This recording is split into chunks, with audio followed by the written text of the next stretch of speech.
روزہ رکھنے اور روزہ کھولنے کی مصنون دعائیں بتا دیں اور عربی میں آہستہ آہستہ ریکارڈ کروا دیں تاکہ ہم سن کر یاد کر لیں.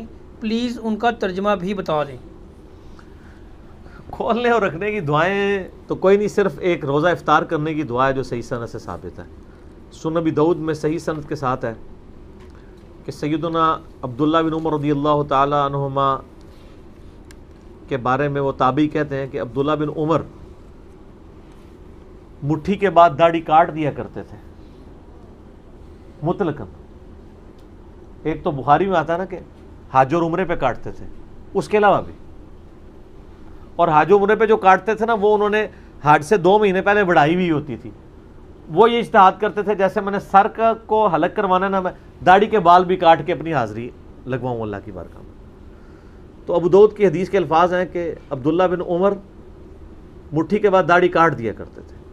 اور دوسرا وہ افطار کے وقت دعا پڑھا کرتے تھے، ذهب الظمأ وابتلت العروق وثبت الاجر انشاءاللہ.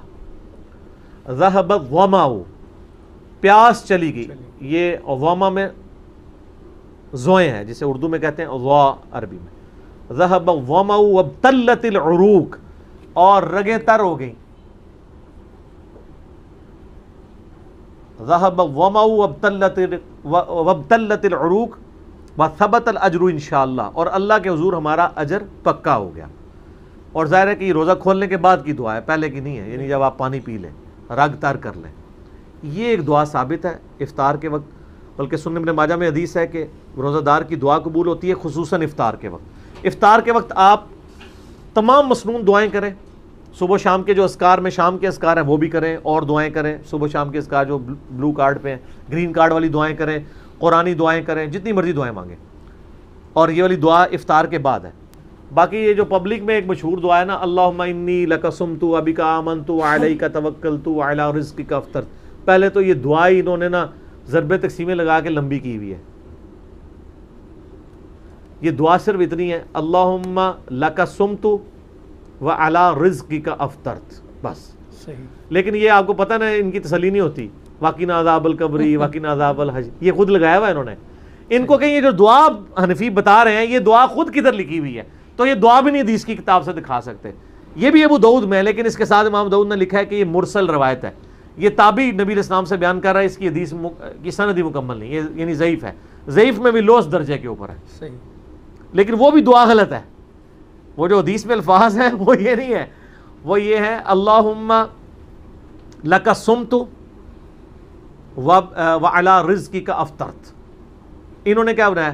اللہم انی لک صمت وبک آمنت وعلیک توکلت وعلی رزقک افطرت. کتنی چیزیں جوڑی ہیں انہوں نے. تو جوڑتے جاتے ہیں جوڑتے جاتے ہیں جوڑتے جاتے ہیں. روزہ رکھنے کی تو کوئی دعا نہیں ہے، روزہ رکھنے کی نیت ہے صرف. اور نیت دل کے ارادے کا نام ہوتا ہے، زبان سے نہیں. وہ بھی انہوں نے بنائی ہوئی ہے، وَبِصَوْمِ غَدٍ نَوَيْتُ مِنْ شَهْرِ رمضان، میں کل کے رمضان کے روزے کی نیت کرتا ہوں، آج کی تو نہیں کرتا. وہ ایک دن پہلے ہی کر وہ لفظ بھی بنا رہے تھے، کوئی صحیح بنا دے یار. پھر کہتے ہیں بزرگاں نے چینگے لانا ہے، بزرگاں نو آج کل کا ہی فرق نہیں سی پتا. ٹھیک ہے نا؟ تو ہونا چاہیے کہ میں آج کے روزے کی نیت کرتا ہوں. ہاں ایک دن پہلے، لیکن وہ ہے ہی غلط ہے. نیت تو دل کا ارادہ ہے. دیکھیں یہ تو حدیث ٹھیک ہے، بخاری میں بھی ہے، مسلم میں. بخاری کی پہلی حدیث ہے انما الاعمال بالنیات، اعمال کا دار و مدار نیتوں پہ. نیت تو ہر کام کی آپ نے کرنی ہے، لیکن وہ دل کا ارادہ ہے. آپ کبھی وضو کے لیے کرتے ہیں نیت؟ نہیں. نیت کرتا ہوں اس وضو کی خاص واسطے نماز عشاء کے سامنے اس ٹوٹی کے ہیں، ٹھیک ہے تو نہیں کرتے یہ نیت. ہم کیا نیت کرتے ہیں؟ صرف وضو سے پہلے دعا پڑھتے ہیں بسم اللہ یا بسم اللہ الرحمن الرحیم، دیٹس آل. باقی اور یہ ساری نیتیں بھی جو ہے نا یہ دعائیں ہوتی ہیں. نیت کہیں بھی نہیں آتی ہے، نہ نماز کی کوئی نیت ہے، نہ کوئی روزے کی نیت ہے. اور حج کے لیے ہے وہ بھی نیت نہیں، اس کو دعا ہی کہنا چاہیے. تو باقی تو جتنی بھی صبح شام کے اذکار ہیں وہ سب کی سب دعائیں ہیں. تو آپ یہ دعا مانگیں، ذهب الظمأ وابتلت العروق وثبت الاجر انشاءاللہ. اگر عربی میں نہیں آتی کوئی مسئلہ نہیں، آپ اردو میں مانگ لیں کہ پیاس چلی گئی رگیں تر ہو گئیں اور اللہ کے حضور ہمارا اجر پکا ہو گیا انشاءاللہ تعالی۔ اور اس کے علاوہ آپ مغفرت کی دعا کریں۔ ابن ماجہ میں عبداللہ بن عمر بن عاص کے بارے میں آتا ہے کہ وہ کہتے تھے کہ یہ چونکہ قبولیت کا وقت ہے تو وہ اپنے لیے مغفرت کی دعا کیا کرتے تھے۔ اللہم ربنا آتنا فی الدنیا حسنہ وفی الآخرۃ حسنہ وقنا عذاب النار، یہ دعا مانگے۔ اللہم اجرنا من النار، یہ مانگے، ٹھیک ہے۔ رب اجعلنی والی دعا مانگے، اور جتنی دعائیں آپ کو یاد ہیں افطار کے آخری یعنی افطار سے جسٹ 5 منٹ پہلے دعائیں مانگنا شروع کرتے ہیں، اور وہ قبولیت کا وقت ہے، آپ دعا مانگتے جائیں۔ باقی جو روزہ کھولنے کے بعد کی دعا ہے نا، بس وہی ثابت ہے، نہ روزہ رکھنے کی کوئی دعا ہے، ہاں سحری سے پہلے بسم اللہ پڑھ لیں اور افطار کے وقت بھی بسم اللہ پڑھ لیں، وہ تو ہے جنرل، اور کوئی دعا نہیں ہے، وہ جنرل دعا ہی ہے، ٹھیک ہو۔ جزاکم اللہ خیر۔